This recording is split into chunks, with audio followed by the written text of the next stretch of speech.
Welcome to an Uncommon Life, session number 3. My name is Brian Parse. I'm the lead pastor of First United Methodist Church, Chula, Vista. I hope you have enjoyed, if you've been on this journey with us, the first 2 sessions. We called this series an Uncommon Life because the common life that most of us live in our culture is a life that feels like it's totally at the mercy of the chaos of the world. But we want to live in a different way as followers of Christ. We want to live in a way that's not at the mercy of the chaos of the world, but rather it's at the mercy of God.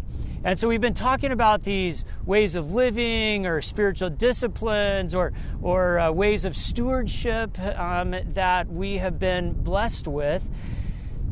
And thinking about if we deepen those ways of living, do we deepen ourselves then into the mercy of God and lessen ourselves in the mercy of the chaotic world? So things like prayers and presence and gifts and service and witness. Today, session 3 is focused on gifts. Now, I'm sitting in this beautiful place. It's a place that's very important in the life of our church and the life of the youth of our church. For years now, every summer week on Sunday afternoons and evenings, the youth, junior high and high school of our church have gathered at this beach here in Coronado around these fire pits just like this one. Multiple times they've been around this very fire pit.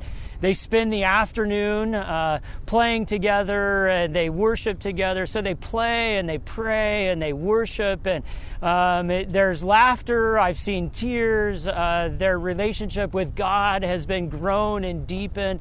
Their relationship with one another. All of the youth that have gone through our programming would count this as a very special and spiritual place for them.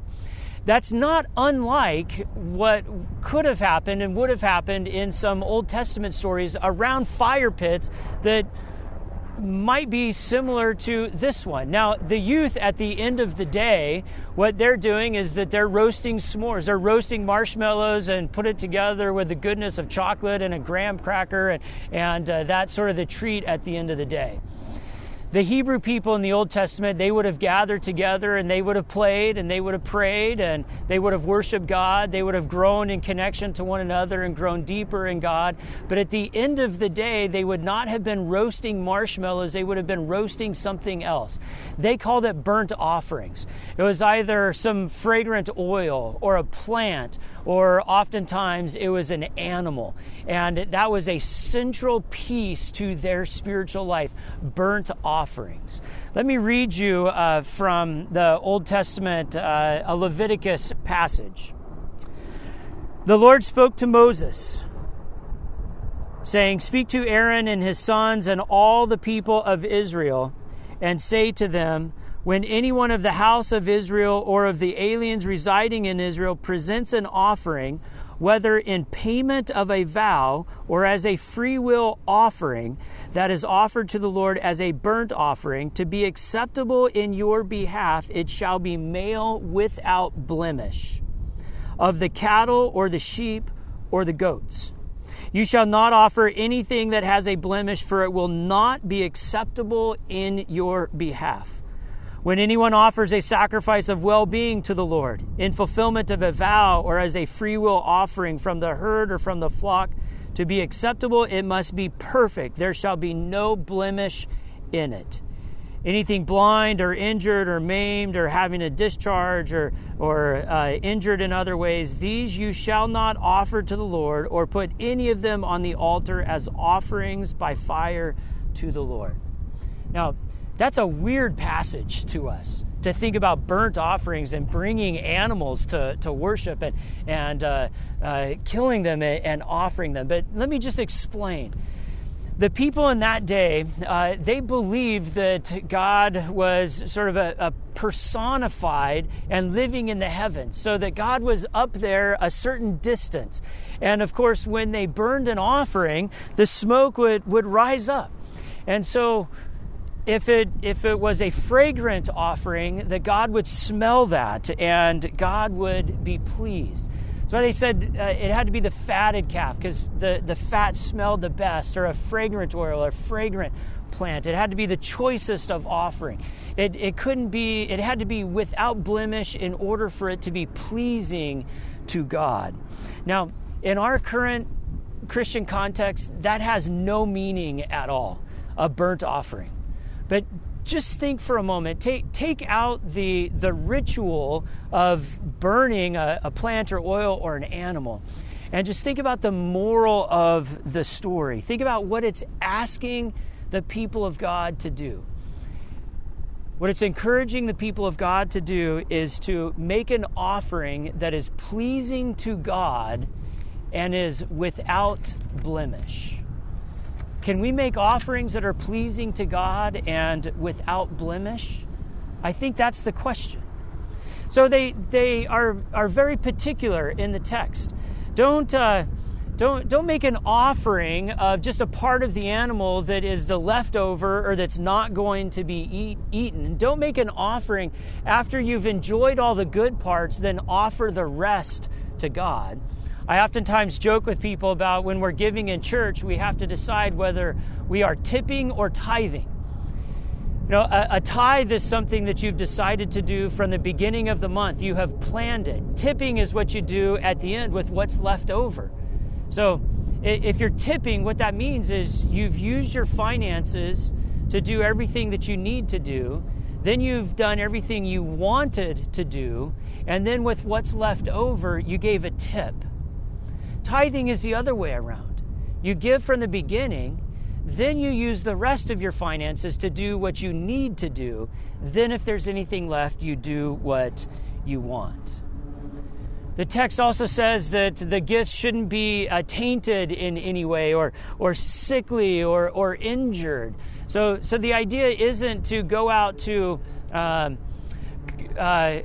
the herd and to bring the animal for the sacrifice that is so sick that it's going to die in a couple days anyways, that it's so sick that it's never going to bear you more children, or that it's so sick that you couldn't eat it. Actually, you were supposed to bring the best of the herd. You gave the best of the offering to God. And so when we think about that, we might think about the best ways in which we can offer ourselves to God. We might think about the ways, especially financially, not finances that are ill-gotten in some way, but the best that we have for God.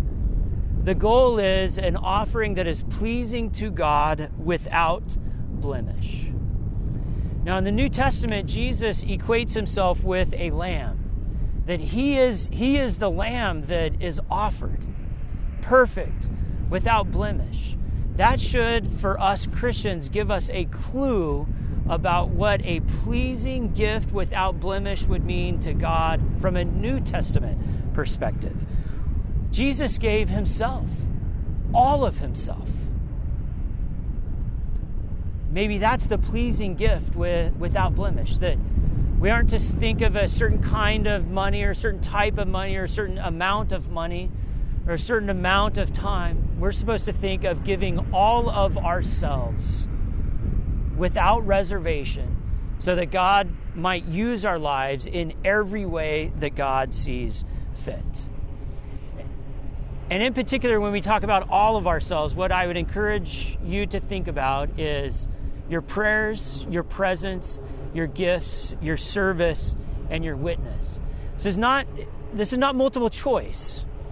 So it's not, I prayed a lot, so then I'm off the hook and I don't need to give financially. Or it's not that I don't really want to go and serve other people, but I'll give money so that other people can go and serve other people. It's not multiple choice. It's not one or the other. It's the best that you have in each of those areas. Prayers, presence, gifts, service, and witness. So how can you make a sacrificial gift in each of those 5 areas?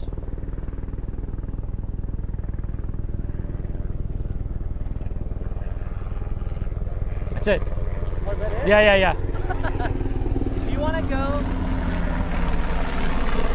So once you said prayers, presence, gifts, service, and witness, and then it's not, as soon as you said it's not, a pigeon walked right behind your head, went through through one ear Oh, and no then kidding. out the other ear. You want to go from there, and then we won't get the helicopter at all, too. That it's not multiple choice. That's it. Okay. Yeah. Okay. All right.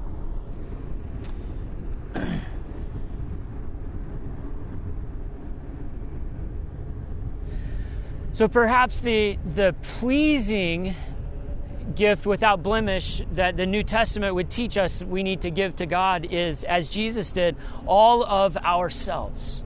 And when I say all of ourselves, think of it in these terms: prayers, presence, gifts, service, and witness. And it's not multiple choice. It's not, I prayed really hard or long today, and so I don't need to do the other things. Or it's not, I really don't like to go to the homeless shelter and feed people, so rather I'll give money so other people can. It's all of it. It's thinking about how in each of those 5 ways, prayers, presence, gifts, service, and witness, we can make a sacrificial gift in every one of the areas constantly in our lives.